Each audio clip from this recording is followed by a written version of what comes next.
मुद्दे पर, ओबीसी के मुद्दे पर, जातीय सर्वेक्षण के मुद्दे पर कांग्रेस कभी भी भारतीय जनता पार्टी का मुकाबला नहीं कर सकती।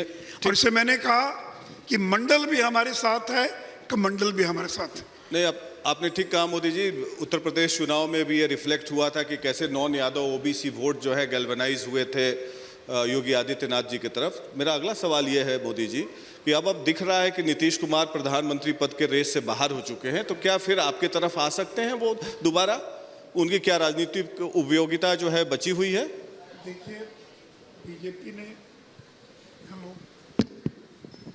हेलो देखिए, अमित शाह जी ने साफ कर दिया है कि नीतीश कुमार के लिए बीजेपी का दरवाजा हमेशा हमेशा के लिए बंद हो चुका है। वो अगर नाक भी रगड़ेंगे तो भी बीजेपी उनको स्वीकार नहीं करेगी। और देखिए, वो डराते हैं कांग्रेस को, वो लालू जी को डराते हैं। अटल जी की मृत्यु को करीब 10 साल हो गया मुझे लगता है, कभी उनकी समाधि पर माला चढ़ाने नहीं गए। और इस बार पहली बार दिल्ली गए अटल जी की समाधि पर पुष्पांजलि करने के लिए। दीनदयाल उपाध्याय जी की मूर्ति पर सवाल तो लगातार हर किसी के मन में बने रहेंगे कि बिहार में आखिर क्या होने वाला है। और फिलहाल मैं अपनी पूरी बात पूरी कर लूं। नीतीश जी कभी दीनदयाल जी की मूर्ति पर माला चढ़ाने नहीं गए, लेकिन दिल्ली में मीटिंग छोड़कर दीनदयाल उपाध्याय की मूर्ति पर माला चढ़ाने चले गए। क्यों गए? वो कांग्रेस को डराते हैं, समय की थोड़ी राजद को डराते हैं और कि अगर गड़बड़ करोगे तो मैं बीजेपी के साथ फिर चला जाऊंगा। तो वह कांग्रेस और राष्ट्रीय जनता दल को डराते रहते हैं।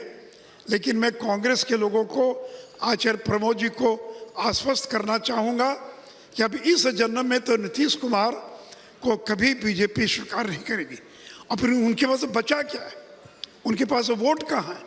उनका वोट तो खत्म हो चुका है। अगर उनके पास वोट की ताकत होती तो असेंबली के चुनाव में 44 सीट कैसे आती उनको? केवल 44 सीट मिली उनको।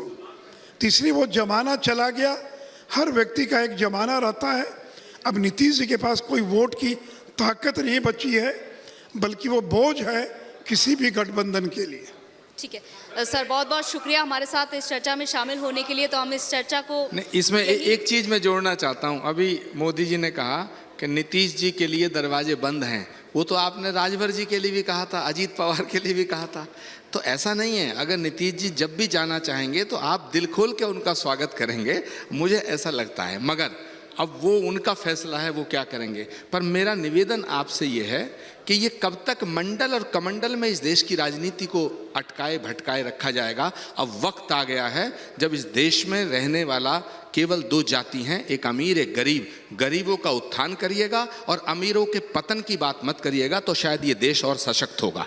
इस जातिवाद की राजनीति से हमें मुक्त होना पड़ेगा, चाहे कोई भी पार्टी हो। आप तो नरेंद्र मोदी जी की बात कर रहे हैं। जो नरेंद्र मोदी जी ने अभी भाषण में कहा, मुझे पता नहीं प्रमोद जी कांग्रेस को रिप्रेजेंट कर रहे हैं यहाँ या बीजेपी को रिप्रेजेंट कर रहे हैं। सर, हम जानते हैं बहुत सारी बातें हैं करने को। सर, आप दोनों से रिक्वेस्ट है, आप बहुत सारी नहीं, सवाल ये नहीं है। सवाल एक बड़ा इंपॉर्टेंट है। मैं नरेंद्र मोदी जी के बहुत से फैसलों का समर्थन खुले दिल से कर सकता हूं, लेकिन आप राहुल गांधी के जीवन में किसी भी फैसले का समर्थन नहीं करते। ये एक हमारी प्रॉब्लम है, हमारी भी शिकायत है आपसे। हम विपक्ष में हैं या आप पक्ष में हैं, या हम पक्ष में आप विपक्ष में हैं, खुले दिल से बात होनी चाहिए। राजनीति सिद्धांत पे होनी चाहिए, किसी में व्यक्तिगत शत्रुता की गुंजाइश नहीं है। मैं कहना चाहता हूं, नरेंद्र मोदी जी ने जो फैसले लिए, 370 हटाया, मैं उसका स्वागत करता हूं।